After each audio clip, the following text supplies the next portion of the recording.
हरे कृष्ण। ज्येष्ठ मास की प्रातःकाल वेला में आप सबका स्वागत है। ये समय अत्यंत मंगलकारी बताया गया है। ये मास हमें भगवान श्री विष्णु की शरण में जाने के लिए, उनका नाम जप करने के लिए, कथा श्रवण करने के लिए दिव्य अवसर प्रदान करता है।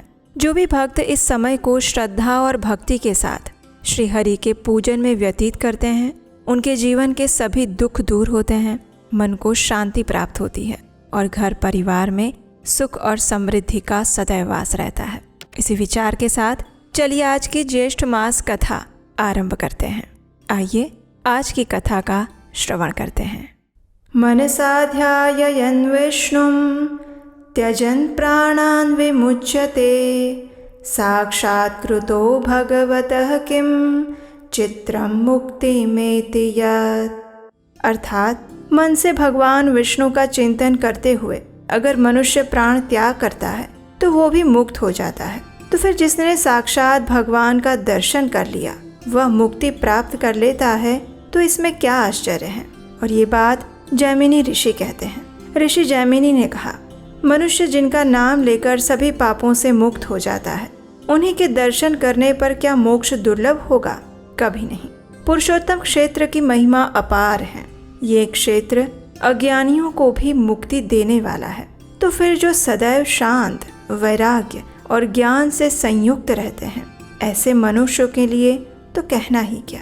ये सुनकर ऋषि मुनियों ने कहा, हे मुने, नीलाचल पर भगवान विष्णु का दर्शन करके ब्रह्मा जी ने क्या किया?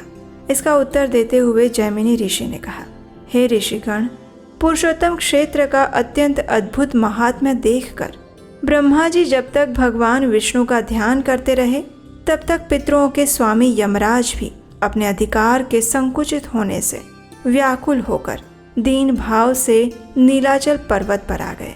वहां पर भगवान लक्ष्मीपति का उन्होंने दर्शन किया, उन्हें साष्टांग प्रणाम किया और फिर अपने अधिकार की दृढ़ता हेतु भगवान जगन्नाथ की इस प्रकार स्तुति करने लगे। यमराज ने कहा, सृष्टि, पालन और संहार के एकमात्र कारण देव देवेश्वर आपको नमस्कार है। सूत में मणियों की भांति आप में ये सब जगत गूंथा हुआ है। आपने ही इस विश्व को धारण किया है, आपने ही इसकी सृष्टि की है और आप ही ने इसका पालन पोषण भी किया है। चंद्रमा और सूर्य आदि का रूप धारण करके आप सदैव समस्त संसार को प्रकाशित करते हैं। आप इस विश्व के स्वामी हैं, जगत की उत्पत्ति के कारण है, संसार के आवास स्थान है। आपको मैं प्रणाम करता हूँ। हे प्रभु, आप उत्तम करुणा रूपी जल से भरे हुए समुद्र जैसे हैं। आपका वैभव पर अपर एवं परात्पर से भी अतीत है। आप ही इस विश्व के उत्पादक हैं। संसार के संतान रूपी हिम को सुखा डालने वाले हे सूर्य, आपको नमस्कार है। आपने अपनी माया से समस्त वैभवों की रचना की है। तीनों गुण आपकी रज्जु यानी रस्सियां हैं। कमल केसर की भांति निर्मल पीत वस्त्र धारण करने वाले आपको नमस्कार है। नीलाचल की गुफा में निवास करने वाले आप कृपा निधान प्रभु को मैं प्रणाम करता हूँ। आप शंख, चक्र, गदा और पद्म धारण करने वाले और सभी को शुभ प्रदान करने वाले हैं। शरणागत प्राणियों के समस्त पापों का नाश करने वाले हे मुरारी, मैं आपको नमस्कार करता हूँ। आपके युगल चरणार विंदों का आश्रय लेने से ऐश्वर्य भागिनी देवी लक्ष्मी की सभी लोग शरण पाते हैं और वे सबको पृथक पृथक ऐश्वर्य देने में समर्थ होती हैं। वे लक्ष्मी देवी आपकी परा और अपरा प्रकृति हैं। वे समस्त शुभ लक्षणों से लक्षित होती हैं और आप लक्ष्मीपति के वक्ष स्थल पर निवास करती हैं। हे भगवान, आपकी प्रिया उन लक्ष्मी देवी को मैं प्रणाम करता हूँ। इस प्रकार धर्मराज द्वारा स्तुति किए जाने पर परम संतोष को प्राप्त हुए भगवान श्री हरि ने अपने वाम पार्श्व में बैठी हुई लक्ष्मी जी की ओर कटाक्ष पूर्वक देखा और उनसे कुछ कहने के लिए संकेत किया। उनकी प्रेरणा पाकर इस संसार दुख का विनाश करने वाली देवी लक्ष्मी ने यमराज जी से कहा, हे सूर्यनंदन, आप जिस उद्देश्य से यहाँ हम दोनों की स्तुति करते हैं, उसकी सिद्धि इस क्षेत्र में तो दुर्लभ है, क्योंकि हमारे लिए इस पुरुषोत्तम क्षेत्र का त्याग करना असंभव है। इस क्षेत्र में कभी भी कर्मों के फल नहीं प्राप्त होते। यहाँ बसने वाले मनुष्य और पशु पक्षियों के पाप भी जलकर भस्म हो जाते हैं। इस क्षेत्र में नीलेंद्र मणि के समान मनोहर श्याम विग्रहधारी साक्षात भगवान नारायण का दर्शन करके मनुष्य अपने सभी कर्म बंधनों से मुक्त हो जाता है। इसलिए इसे छोड़कर अन्य किसी कर्म भूमि में तुम्हारा अधिकार हो सकता है।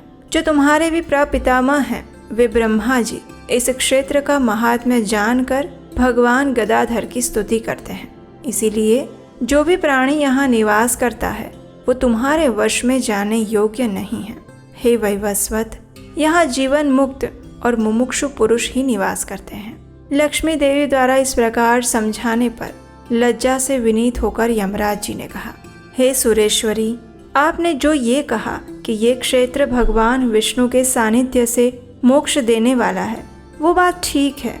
ईश्वर की इच्छा निरंकुश होती है। जो भगवान विष्णु अन्यत्र किसी को बंधन देते हैं वही यहाँ पर मोक्ष प्रदान करते हैं। हे माता, मेरे और स्वर्ग नर्क के भी वही सृष्टा हैं। अतः यदि उनकी इच्छा से यहाँ मरे हुए लोगों को मोक्ष प्राप्त होता है तो इस क्षेत्र का प्रमाण और यहाँ निवास करने का फल आदि सभी बातें मुझे विस्तार पूर्वक बताइए। ये सुनकर लक्ष्मी देवी ने कहा, हे रविनंदन, जब समस्त चराचर जगत नष्ट होकर प्रलय काल के समुद्र में डूब चुका था, उस समय 7 कल्पों तक जीवित रहने वाले मार्कंडेय मुनि कहीं भी ठहरने के लिए स्थान प्राप्त ना करके चिंतित हो गए। उन्हें कहीं भी शांति नहीं मिल रही थी। जल के समुद्र में इधर उधर बहते हुए वे पुरुषोत्तम क्षेत्र में आए। यहाँ उन्होंने अक्षय वट को देखा और एक बालक का वचन अपने कानों से सुना। उन्होंने सुना, हे मार्कंडेय, शोक ना करो, मेरे पास आकर अपने अनुपम दुख को छोड़ दो। ऐसा विचित्र वचन जिसके सुनाई देने की कोई आशा नहीं थी, वो सुनकर मार्कंडेय ऋषि को अत्यंत आश्चर्य हुआ। वे सोचने लगे, इस महाभयानक एकार्णव के जल में यह क्षेत्र नौका की भांति दिखाई दे रहा है। इसमें यह महान बरगद का वृक्ष खंबे के समान खड़ा है और इस प्रलयकालीन एकार्णव में जब समस्त स्थावर जंगम का नाश हो गया है तब भूतल का ये प्रदेश बहुत सुस्थिर कैसे हो सकता है।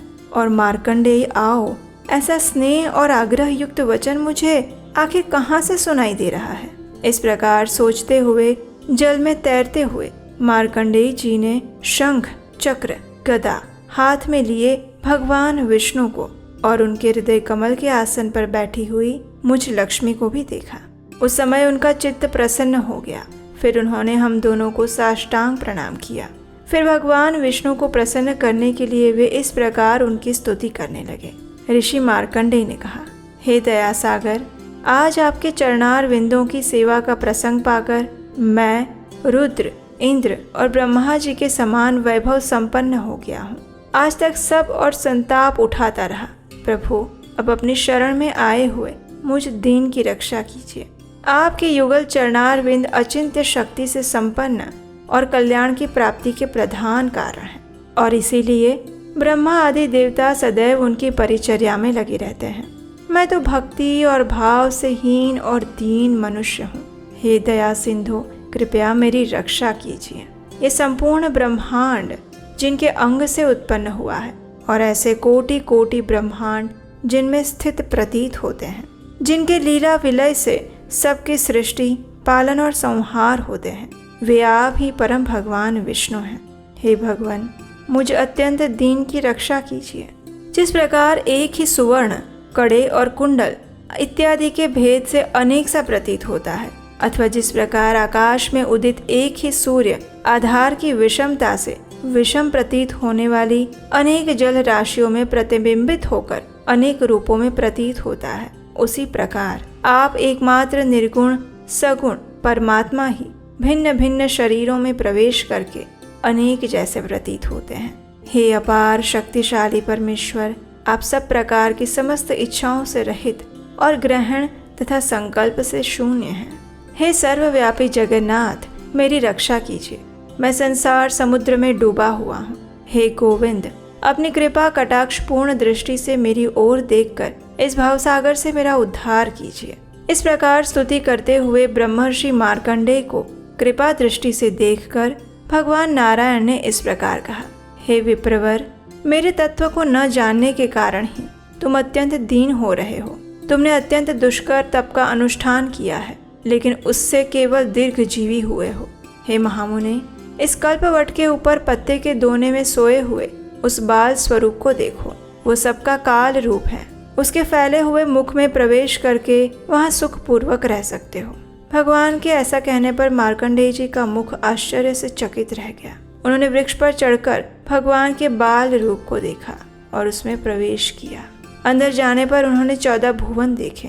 ब्रह्मा आदि देवता, दिक्पाल, सिद्ध, गंधर्व, राक्षस, ऋषि, मुनि, देवर्षि, समुद्रों से चिन्हित भूतल, अनेक तीर्थ, नदियाँ, पर्वत, वनों से उपलक्षित श्रेष्ठ नगर, ये सब कुछ देखा। 7 पाताल और सहस्त्रों नागकन्याएं देखी। हजारों फणों से सुशोभित संपूर्ण जगत का भार धारण करने वाले शेष नाग को देखा। और ब्रह्मांड के मध्य में ब्रह्मा जी ने जो कुछ भी सृष्टि की है वो सब अवलोकन किया। इधर उधर घूमने पर भी कहीं भी उस बालक के उदर का अंत नहीं मिला। तब पुनः कंठ मार्ग से बाहर आकर उन्होंने मेरे साथ पुरुषोत्तम भगवान विष्णु का दर्शन किया।